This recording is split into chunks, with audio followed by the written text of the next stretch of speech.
Nation, welcome to another episode of the Collaborative Warriors podcast. He's Brady, I'm Jazz. Before we jump into things, don't forget you can check us out online at goldenstateofmind.com. Brady and I will have you covered throughout the season, whether it's breaking news, analysis, stats, game recaps, anything, you name it, we're there. And of course, you can check out our audio portion of this on iTunes, Spotify, Google Podcasts, pretty much anywhere you get your fix.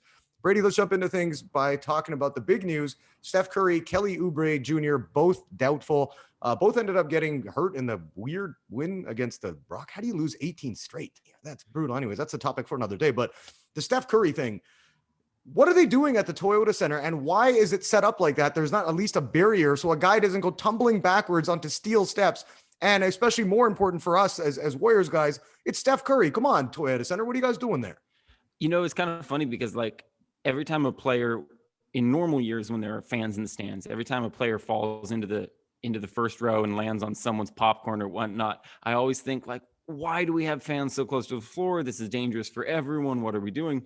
And then after that happened, Steve Kerr basically said Curry fell backwards because you're so used to just falling backwards and having fans there to catch you in the first row. And there weren't any fans there to catch him. And so he lands on his tailbone instead of on a fan. And suddenly I'm like, man, who knew all along that these prime courtside seats were really just important safety barriers for our star players? Yeah, we need them to absorb falls for guys like Steph Curry. We don't care about your $14 beer or your $19 bag of popcorn. Just make sure the guys aren't getting hurt. But keep honestly, them safe. Yeah, keep them safe. But I'll be real with you. I was not impressed with the fact that they had that there because I didn't even notice it. Don't get me wrong. I don't think anybody would have before the game, or even during the game. But once you see that, it's like, come on, this shouldn't be happening. More importantly for the Warriors, though, by the way, Steve Kerr did say that Oubre ended up getting kicked in the foot, so he's dealing with a bit of an issue. Doubtful for the Friday and Saturday games against the Memphis Grizzlies. These are two big ones, right? If you're looking at the standings, the Dubs are right there. They're sitting at 21-20, ninth in the Western Conference, only a game up on Memphis. And we have been talking about this, just on our own throughout messages and going through kind of what we're looking at the Warriors schedule, because coming up, they got a pretty easy one, obviously Houston, and again, 18 in a row. Come on, what is going wrong in Houston? But you got Memphis, a tough one against the Sixers. Then you got the Kings, Hawks, Bulls, and then you got Miami. It's like they got a good schedule coming up in the next month here. I was hoping they'd be able to make up some room. What do you think the best case scenario is? Now you got to remember, without Curry, Oubre, James Wiseman, Eric Pascal, what's the best case scenario for the Dubs this weekend? Man, that's so hard when you're losing four players. I didn't think losing Pascal and Wiseman was that big of a deal, especially with the games they have coming up. And now you take your best player out of the lineup, another starter out of the lineup, and Kelly Oubre, and it's just, that's not good. I still think they can split the series with Memphis. Memphis is okay, but they're not really anything special. I still think those are winnable games. Memphis is obviously going to be favored, but I think you can split those games. You probably lose to Philly, even though I think Joel Embiid will still be out. Mm-hmm. I'm not sure, but still, I mean, that's a talented team. Really, you kind of just have to hope that you tread water long enough that you can get your players back weak and then hit on some of those bad teams that you were mentioning. Well, let me ask you this. Doesn't it feel like the Warriors have kind of been treading water throughout the season? You know what I mean? And I think for me, watching every game and seeing how they're playing, it's been a weird struggle. It's been a weird struggle in the sense that they just haven't been able to look good for 3 or 4 games in a row. Even if they won 2 and then their third one, it's like they're losing, but they're losing by 15. They're losing by 20. And it's not like, oh, wow, they had a good effort there and they just came up short against a better team. We've seen them beat the Lakers. We've seen them beat the Clippers. We've seen them beat the Utah Jazz, but they can't do it on a consistent basis. So I'm looking at this right now. What do you think is a realistic target for them to finish in the Western Conference? Do you think they're a shoo-in right now to even get one of the top 10 spots, so they're in the 7 to 10 play-in range? I hesitate to say shoo-in, but I do think they are, just because, not because of anything that they're doing particularly well, but just because if you look at where they are right now, there's just a drop-off between the top 10 and the bottom 5, right? Right now, Warriors are 9th, Grizzlies are 10th. And then it's the Pelicans behind that. The Pelicans are 3.5 games behind the Warriors, 2.5 games behind the Grizzlies. And then behind that, you've got Thunder, Kings, Rockets, Wolves. I could see the Pelicans putting a string together. They've got the talent. Mhm. Those other 4 teams, they're not going to do it. Like, I think we can just count those 4 out. So really you have 11 teams competing for 10 spots, and the Warriors already have a significant lead over the Pelicans in the standings. And even with these injuries, even with players gone with the COVID protocol, I just think that the Warriors have a weak enough schedule. You're going to presumably have, Curry back after a few games, and you get him for the final, 30 or so games. I just think that mixed with the weak schedule and how weak the West is after that top 10, I don't see any way that they fall out of the playoffs. I still think they can get as high as maybe the 6th seed, but every day that looks a little bit more grim. But I think they will get at least into the top half of the playing games. I think into the 7 or 8 spot. I just, I don't have a lot of faith in this team, but they did have one of the hardest schedules up to this point. They've been treading water, like you said. They've got one of the easiest schedules in the league going forward. If you can tread water with a brutal schedule, you should be able to gain some ground once the schedule eases up a little bit. And I think that will happen. Yeah, and I think that they'll start to string together some wins. I mean, they're 21-20 right now. They got 31 games left. Let's be realistic. To get maybe up to the 6th seed, you probably have to win 20 or 21 of those, I would assume, just to make up some ground and then be able to stay ahead because other teams are going to get hot. I also think, over those 31 games, if they go 17-14, 16-15, like you said, I think they'll at least get into a top 10. But I know Joe Lacob and a lot of the Warriors are like, yo, just try and get into one playoff series so we can get some fans into the Chase Center. We can make back some revenue from what we lost this season. So I know they're pulling for it. And again, at this point, you're kind of playing with fool's gold, right? Because they have their own first round pick, right? And they have the Minnesota, the top 3 protected pick. So, you're hoping if that either goes to 4 or 5, you're going to get a very good player because it's a pretty top heavy draft this in 2021. And then looking at next season, I don't see the Timberwolves turning things around. You could also hope that if they do get a top 3 pick this year, that parlays into an unprotected in 2022. And again, I wrote about this on the Oubre piece that I wrote earlier in the week for Golden State of Mind, which is, okay, let's look to see, what the long-term goal is right now, because I wouldn't mind with that pick. And I'm honestly looking at it like this: keep the pick. You don't need to necessarily trade it. I think if you get Clay back and he's healthy, even 70-80% of what he is, and Steph's rolling the way he is, Draymond, again, offensively super limited, but doing pretty well in terms of his overall impact on the team. Then you got Wiseman going into year 2, and you get another rookie coming in. That rounds out the rotation, and not only gives you a base for the next 3 or 4 seasons, but 10 seasons if Wiseman gets up to his potential and whoever you get in the upcoming draft. Yeah, I 100% agree. We've talked about this before, about how the Warriors kind of trying to follow the Spurs model a little bit here, trying to capitalize on this window, but most importantly, keep the window open for another 5, 10, 20 years, whatever. And I think with the draft pick, I mean, there was the report, I think yesterday, from Ramona Shelburne that the Warriors wouldn't trade James Wiseman unless it were for a young all-star. And, it was kind of like a no-duh report, but, I think that kind of applies for that draft pick as well. Maybe they consider moving that with Wiseman or with someone else if it can get you an all-star, which in all likelihood, that's just probably not going to be there. And so if that's not there, you take those great assets for rebuilding and you retool with them while still keeping your championship window open now. And you start to get a player that you can pair with James Wiseman 5 years down the road to make sure that this is still a championship team, even when Steph Curry is no longer Steph Curry. What about, I'm just hypothetically throwing this out there, would you do a Bradley Beal trade for the Minnesota pick, James Wiseman, some other future assets for Bradley Beal at this point, knowing that you'll have Bradley Beal, Clay, and Steph Curry, Andrew Wiggins possibly? I mean, again, they'd have to make the salaries work, so he would likely get shipped out. But would you look at doing that right now? You're just like, nah, I'm going to stick with a guy like Wiseman because of the potential that he has. Man, that's such a hard one, and that's the name that keeps coming up, right? And it's exciting because that team would be so good next year. But you also run into the issue of how do you survive beyond 2 or 3 years when all of your talent is max contract players who are getting older, past their prime, past their peak. And it's hard not to see that team being horrible in maybe 4 years, even if you are maximizing your championship window in the short term. So I really don't know. My worry there is how bad defensively the team would be. Because Wiggins is, for all his faults this year, he's proven to be a good defensive player. Beal is not a good defensive player.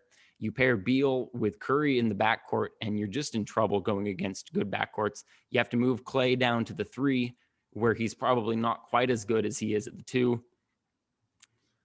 Yeah, I don't know. I don't have a good answer for that one, to be honest. If that were on the table and they did it, I would totally get it. And if that were on the table and they rejected it, I would totally get it. Wow, what a strong stance there, Brady. Yeah, thanks. Yeah, thanks for giving us a good one to that question. You come here for the hard answers, the yeses and the nos, and I am here to just take the easy way out and say, meh. Yeah, we'll see. Yeah, we'll see. You're middle of the crowd. But okay, one guy I want to ask you, and you're going to have an opinion on this one.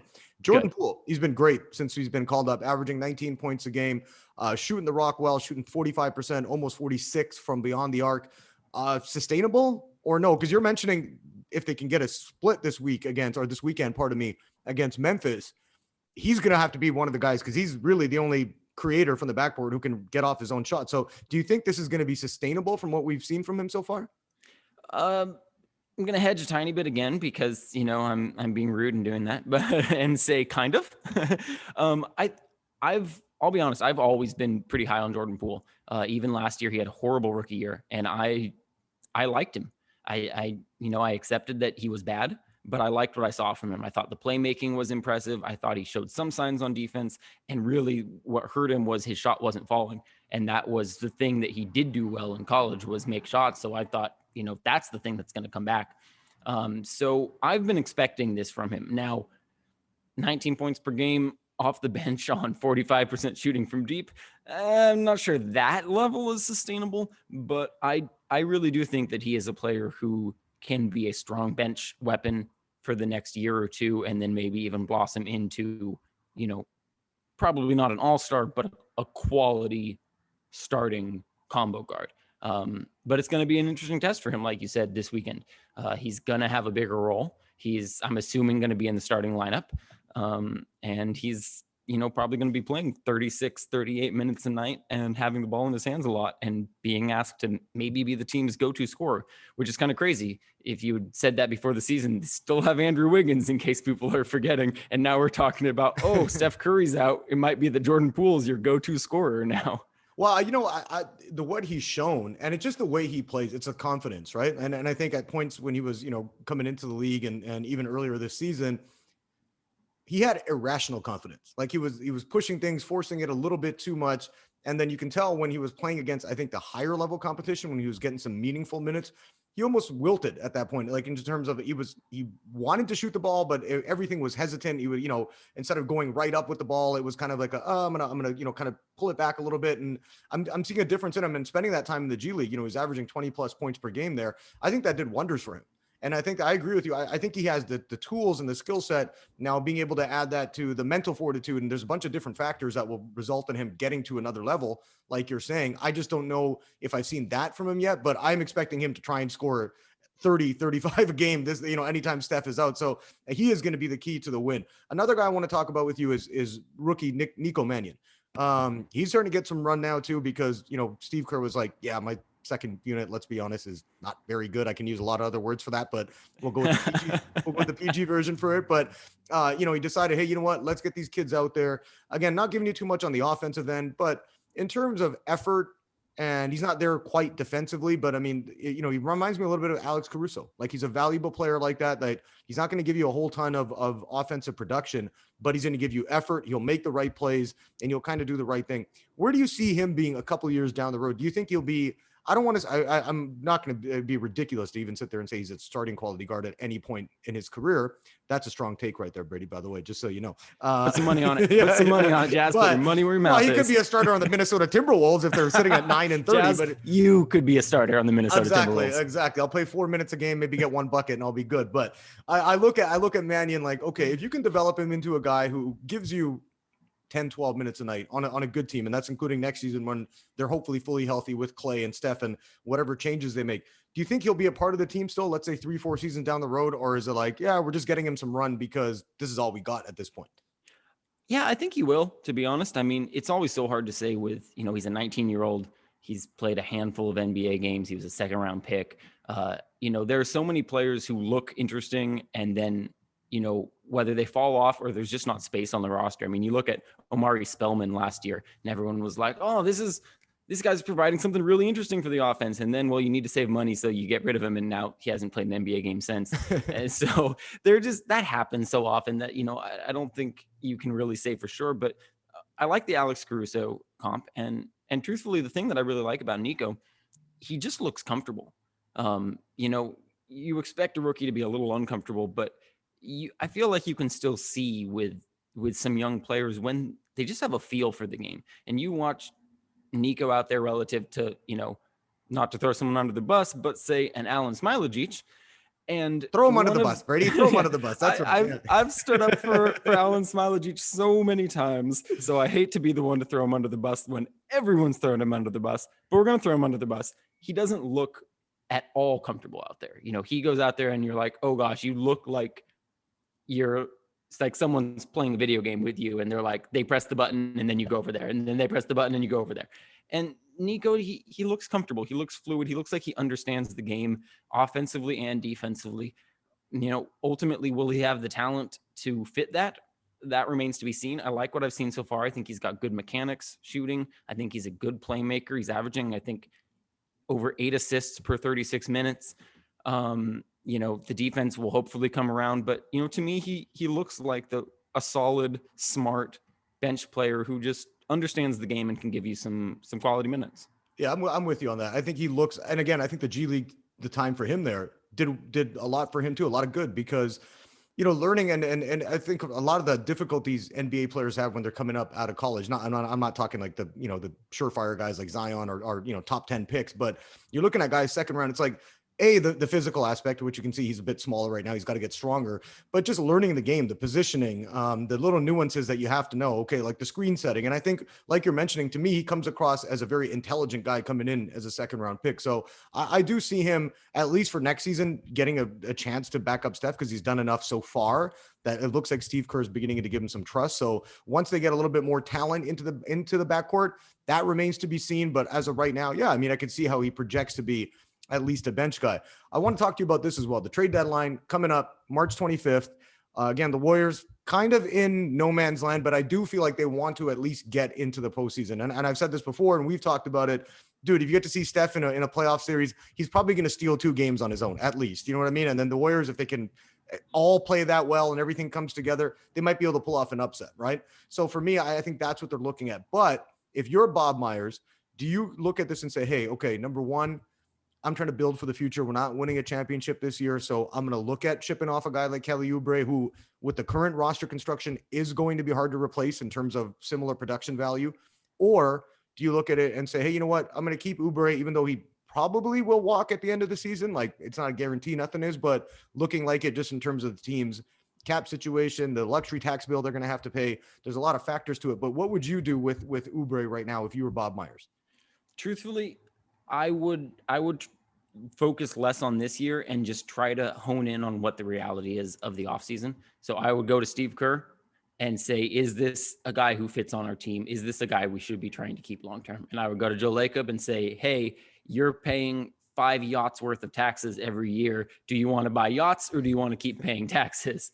And if they both agree, hey, we should be shelling out this money and keeping Kelly Oubre, then I think you have to go into the offseason with him, hope that you can talk him into sticking around for a 6-man role, maybe even a slightly reduced amount of pay.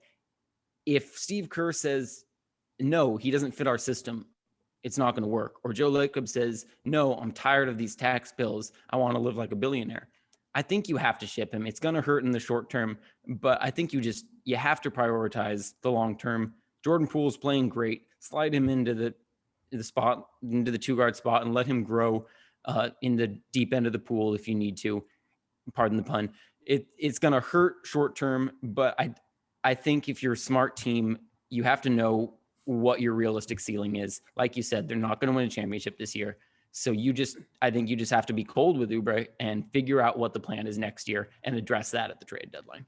Yeah, I think and like you're mentioning, Joe Lacob, obviously extremely deep pockets, hasn't been worried. And that's one any fan of a team, you want your owner being like, yeah, whatever the 100%. resources you need, I'll put it in. I also am looking at it, like I said, again, we don't know. I mean, things, we were talking a bit before we started recording, things are progressing pretty well, not only in California, just across the country in terms of with the vaccine, and the cases are starting to come down. So we could see fans in the building, and I conceivably could see maybe even a 50% full Chase Center come time for May, June, as we're getting there, depending on what they want to do with vaccines, and people have to show that they're vaccinated before they come into the arena.